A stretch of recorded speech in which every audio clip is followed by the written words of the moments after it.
Hello and welcome to the sideboard here at the StarCityGames.com Invitational in Las Vegas. I'm Ken Crocker here with the Ryan Hipp. Ryan, hello. How are you doing today? I'm doing good. I'm doing good. You enjoying Vegas? Oh yeah, it's awesome.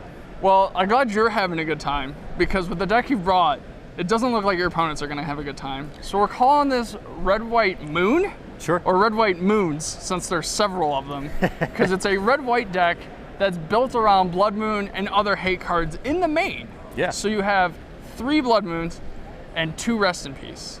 So what were you looking for in particular just to hate out? So Goyf is a big one. Okay. But things like Tasigur costing 6 mana and just being like a 6 mana 4/5 is kind of, it's fine. It makes it really bad. Then like randomly beating up on things like Living End, and it's actually fine against Affinity. Like it's usually not dead, and it does a lot of things that nobody playing Obzon Company is going to be going infinite against you. Right, absolutely. Like the random Kitchen Finks and stuff, you'll see it's very good against a lot of things like that.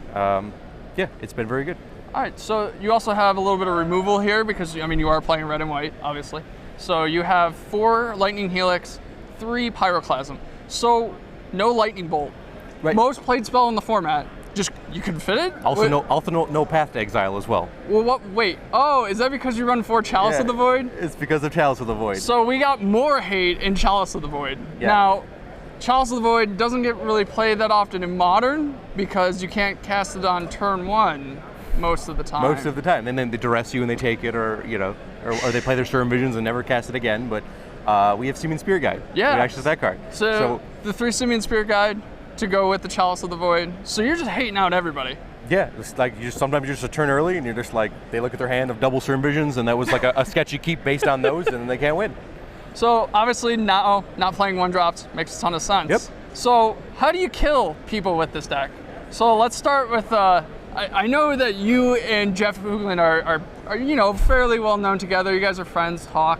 So I see the Kiki Jiki Mirror Breaker Restoration Angel combo in here. You can beat Infinite Life. You can kill people out of nowhere. Like it's great. Like Resto, the end of turn Resto. Sometimes just turn its highways for 10 turns when someone's Blood Moon locked. Like actually fine.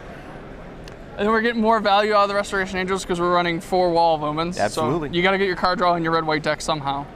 And then let's talk about some of the other card choices, which I like to call All-Stars of Standard Pass, because I don't think I've seen these played in Modern in a tournament. I mean, I've seen them played in Modern, but not in a high-stakes tournament. So we have 2 Hero Bladehold, 1 Gideon Jura, 1 Thundermaw Hellkite, and 3 Brimaz King of Oreskos. So why these cards? Did you just? Do you have these cards in your binder? They're all immune to. It's just my favorite cards that I've always loved. Like people are laughing at me because I played Dictative Heliod like almost the whole time it was legal, and people were like, "Oh, why isn't that in this deck?" It's there you go. You don't need it, which is kind of funny. But Hero Bladehold and Brimaz do a great job of just like racing random creatures. Okay. Like Brimaz especially, like it's kind of like. Not to say it's like Bitter Blossom, but you attack, you get a guy, and then they can't turn their Tasigur sideways because you just block with a 1/1, attack them again next turn, and get another one. And Hero Bladehold actually like races virtually anything in the format. Oh yeah. Like you can race Wormcoil Engine if you have like one fortunate like Resto Blink, like you block and blink, they don't get a life. Okay. Yep. Yeah, like I said, everything's like immune to red burn spells, which is not the case for a lot of like the Hate Bears decks, where it's like you bring an anger against that deck if you have it, where it's like embarrassing against this shell. So like the green-white Hate Bears deck that's running like Thalia and Gaddock T. Yeah, the one Craig Westco played. And those creatures, they're too small. So you just went a little over the top. Right. So Gideon Jura? So I wanted a threat that wasn't like go for the throatable. Well, he's go for the throatable, but like a threat.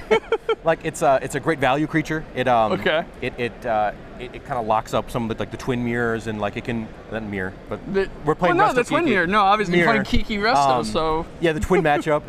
It's really great in like the Jund and the Abzan matchups, and it's a great threat. So it looks like you're trying to more soft lock your opponent. Like you're occasionally going to get those games where you just hard lock Storm. Sure. Because you have Rest in Peace and Chalice. But it looks like you're more trying to slow your opponent down, and then all your creatures are made for racing. Is that kind of the idea?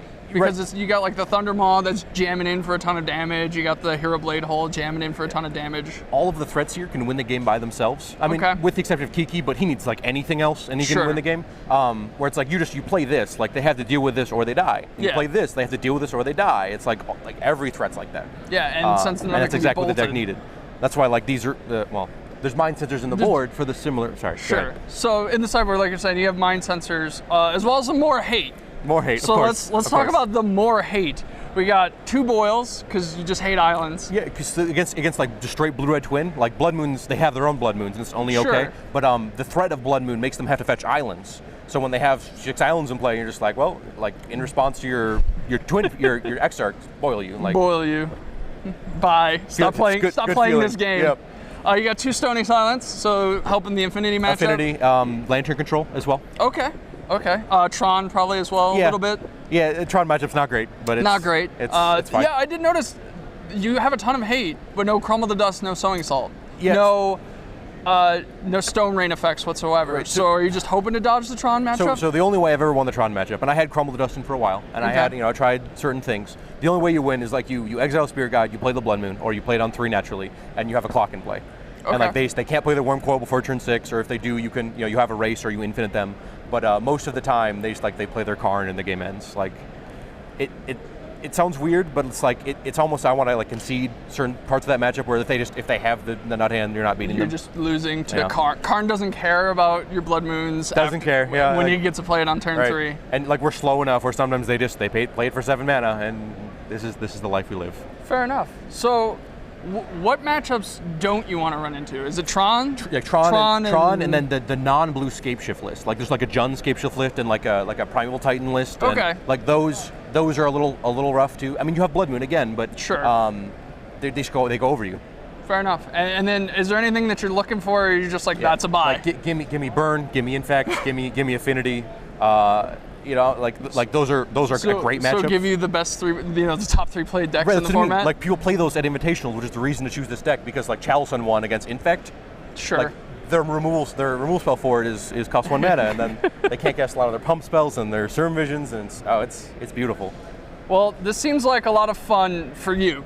It is. Maybe not so much anyone else, but I guess if you're in the market to make sure your opponent feels miserable, this is the deck for you. Absolutely. Appreciate you sizing from the sideboard, Ryan. Thank you. You guys stay tuned for more Modern action here in Las Vegas.